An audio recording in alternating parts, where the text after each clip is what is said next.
Anak-anakku sekalian, apa bedanya belajar dengan menuntut ilmu? Kalian lebih suka yang mana kalau diperintah? Ayo belajar. Atau diperintah, ayo menuntut ilmu. Mana yang suka? Bahasa yang mana kalian suka? Menuntut ilmu. Apa bedanya? Nah, ini juga tambihan lil asatidzah hatta yughayyir at-tariqah fi tadris. Lama qalat zawjati libni liwaladi, ayo cepetan belajar, besok ujian. Qultu la, jangan belajar. Fagodibat hiya. Yang betul nak, tuntutlah ilmu. Ini yang membuat suasana selalu menyenangkan, bahkan ujian pun menyenangkan, tidak menegangkan. Antum kullama wajahtum al-ikhtibar, menyenangkan saat ujian atau menegangkan? Hah? Menegangkan. Sama, saya juga dulu begitu. Tapi kali ini kita harus rubah. Bahwa ujian itu menyenangkan. Dan sungguh menuntut ilmu itu menyenangkan dan membahagiakan. Utlubil ilma minal mahdi ilal lahdi. Ya. Tidak ada fasilitas terhebat yang Allah turunkan di muka bumi ini melebihi para penuntut ilmu. Apalagi penuntut ilmu agama. Apalagi mereka yang mendalami ilmu agama untuk berjumpa dengan Allah Azza wa Jalla. Hatta al-hut fil bahr yastaghfirun li talib al-ilm. Alaysa kadzalik? Sampai ikan-ikan pun dan ikan besar di laut pun berdoa buat mereka yang sedang menuntut ilmu agar diampunkan semua dosa-dosanya. Dan itu adalah sebuah permintaan yang paling luar biasa. Jadi Ibnu Qayyim al-Jauziyah dalam kitab Al-Fawaid saya pernah baca, jika satu hari kalian sedang gelisah sebagai seorang talibul ilm, sebagai orang yang mungkin tegang, rindu pengen pulang, ingin ketemu sang ibu dan bapak gitu ya, istighfirillah. Ketika sedang susah, enggak usah banyak berpikir, banyak beristighfar. Karena istighfar yang membuka jalan-jalan keluar. Istighfar yang membuka jalan-jalan untuk mendapatkan banyak sekali rahmat dari Allah Subhanahu wa taala. Nah, jadi saran saya, kalau mau ujian menyenangkan itu jangan belajar. Jadi ngapain? Menuntut ilmu. Karena itu diperintahkan oleh Allah Azza wa Jalla dan itu semua difasilitasi olehnya. Dan saya kira anak-anakku semua faham betul hadis-hadis tentang keutamaan fadail talabil ilmu. Ya. Kalian sebetulnya saat ini sebagai seorang mujahid fi sabilillah hatta yarji, fa huwa fi sabilillah hatta yarji. Wa in muttum khilala dirasatikum fa hasaltum ala asy-syahadah. Alaysa kadzalik? Jika kalian meninggal dunia saat menimba ilmu, khususnya menimba ilmu Al-Qur'an, maka kalian tercatat sebagai seorang syahid fi sabilillah. Dan apa yang kalian lakukan di sini akan menambah rezeki kedua orang tua kalian. Yang namanya menambah rezeki kedua orang tua nggak harus bekerja mencari uang lalu dikirim. Saat kalian semua menuntut ilmu di sini dan kalian berdoa buat orang tua, berdoa buat ma'had, itu rezeki akan turun. Rezeki akan datang. Baik untuk ma'had, baik untuk orang tua, kakak dan adik, terutama untuk diri kalian sendiri.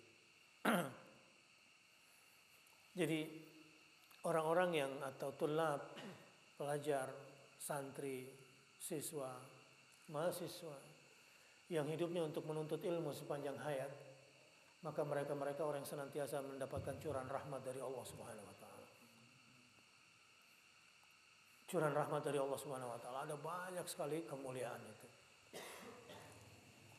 Nah, selama kalian berada di ma'had ini, di Ma'hadir Rahman li Dirasatil Quran, manfaatkan masa muda ini. Ini betul-betul the golden time. Golden time. Bagi kalian sebagai seorang Islam, Muslim youth, pemuda Islam. Di sinilah sebetulnya the power of youth. Kekuatan seorang pemuda seperti kalian pada hari ini adalah ketika berani untuk dalam waktu sejenak menyendiri, mendekatkan diri kepada Allah Subhanahu wa taala, berani meninggalkan keramaian menuju sedikit kesepian menurut orang luar, padahal di sini ramai bersama malaikat. Berani sedikit menjauh dari perkotaan, pinggir ke pedesaan. Waja'a min aqsal madinati rajulun yas'a qala ya qaumi ittabi'ul mursalin. Sebetulnya kisah seorang An-Najjar yang tinggal di Aqsal Madinah dalam surat Yasin itu orang-orang yang sebetulnya tidak suka pada kebohongan dunia perkotaan, kemunafikan dunia perkotaan, datang ke kota hanya untuk memberikan peringatan, ittabi'u man la yas'alukum ajra wa hum muhtadun. Ikutilah sang Rasul, sang Nabi, ya, yang memberikan petunjuk dari Tuhannya kepada kalian dan mereka tidak meminta upah dari kalian.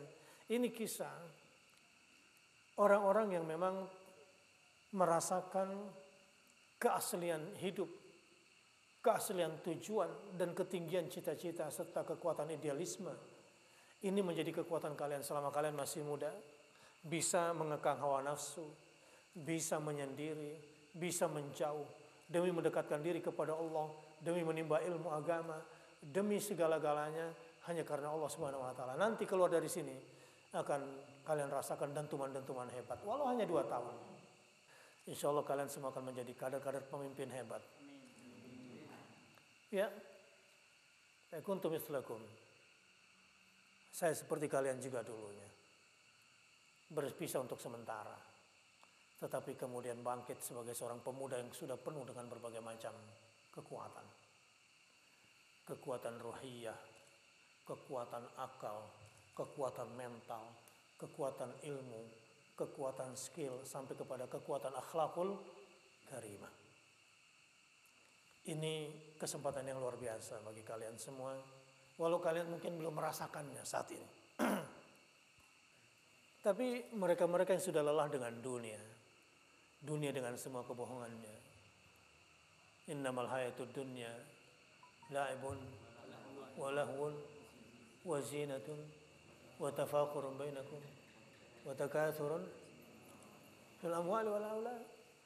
Dikejar sampai ke awan mengejar dunia, ternyata sialan, begini aja dunia ini ternyata. Capek-capek dicari, dibebani, ternyata lelah, akhirnya balik lagi. Ada keistimewaan di sini sebetulnya. Hanya saja seringkali orang bilang as-sihhatu tajun ala ru'usil as-sihha la ya'lamuha illa al-mardha. Sehat itu sebetulnya mahkota. Mahkota di kepala. Tapi tidak bisa dilihat kecuali bagi yang sakit baru melihat betapa sehat itu mahkota. Seperti antum semua, seperti kalian semua anak-anakku sekalian di sini. Kalian merasa biasa-biasa aja kali gitu di sini. Enggak surga-surga banget gitu kan. Ya mungkin karena kalian sudah mulai terbiasa dengan semua dinamika yang ada di sini. Tetapi kalian bisa bertanya kepada para kharij yang sudah merasakan. Betapa bersyukur alhamdulillah belajar di sini. Dan insya Allah semua kembali kepada kalian semua. Jika kalian semua punya cita-cita besar dalam hidup, in ahsantum li anfusikum. Ya. Jika kalian juga punya rencana-rencana besar dalam hidup, kalian bisa akan menjadi orang hebat nanti ke depan. Fasilitas yang kalian rasakan di sini lebih bagus daripada saya dulu. Waktu belajar menghafal juga. Dan semua tergantung kepada hati kita semua. Dan insya Allah Kalau hari ini kalian manfaatkan menjadi momentum yang hebat untuk diri kalian semua, the power of youth di sini, positioning of youth. Jadi kekuatan kepemudaan kalian kalian gunakan untuk mendekatkan diri kepada Allah, untuk menimba ilmu agar lebih takut lagi kepada Allah, lebih cerdas lagi takut kepada Allah Subhanahu wa taala dengan berbagai macam akhlakul karimah. Lalu kalian manfaatkan waktu dengan berbagai macam skill, dengan keterampilan kalian manfaatkan dengan senantiasa memelihara ruh jihad fisabilillah. Satashhadun wa satakunun rijal mustaqbal insyaallah. Kalian akan menjadi pemimpin-pemimpin yang hebat ke depan. Begitu juga kalau sudah tahu positioningnya, insyaallah kebangkitan Islam dunia dimulai dari Indonesia. Ketika Andalusia itu runtuh, ketika itu umat Islam sudah sangat cinta dunia dengan semua kemewahannya. Dan ketika Andalusia hancur, maka bangkitlah Islam di Konstantinopel. Ketika Al-Fatih runtuhkan Romawi yang berpusat di Turki, di Istanbul yang bernama Konstantinopel itu. Setelah khilafah Islamiyah di masa Ottoman kemudian juga hancur 1924, maka bangkitlah Islam di Asia Tenggara dan terbesar di Indonesia. Dan itu yang terjadi. Sebentar lagi Eropa akan hancur. Kekuatan dunia sudah mulai ke timur. Karenanya Turki juga sekarang diambang kejatuhannya, pemerintahan kekuatan Islam pada saat ini. Sepertinya sejarah 1924. Sekarang tahun berapa? Jadi berapa tahun lagi genap 100 tahun? Menjadi 2024. 7 tahun lagi. Sebagaimana 1924 khilafah Islamiyah runtuh di Ottoman, bangkit Islam di Asia Tenggara. Dan insya Allah 7 tahun lagi kalian akan menjadi pilar-pilar Islam kebangkitan di Indonesia untuk dunia. Saya tidak meramal, tapi memperkirakan. Saya tidak meramal, tapi saya memperkirakan. Insya Allah 10 tahun lagi betul-betul kebangkitan Islam untuk dunia dimulai dari Indonesia. Pertanyaannya adalah, apakah kalian ingin berada di pinggir atau menjadi pemain di tengah? Apakah kalian ingin jadi pemain cadangan ataukah pemain utama?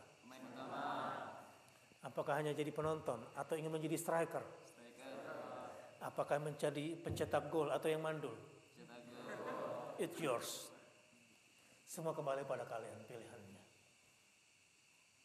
Kalian bersyukur hidup pada masa itu. Tuntut ilmu setinggi-tingginya. Hafalkan Quran senikmat-nikmatnya. Ya. Dan syukuri situasi yang ada.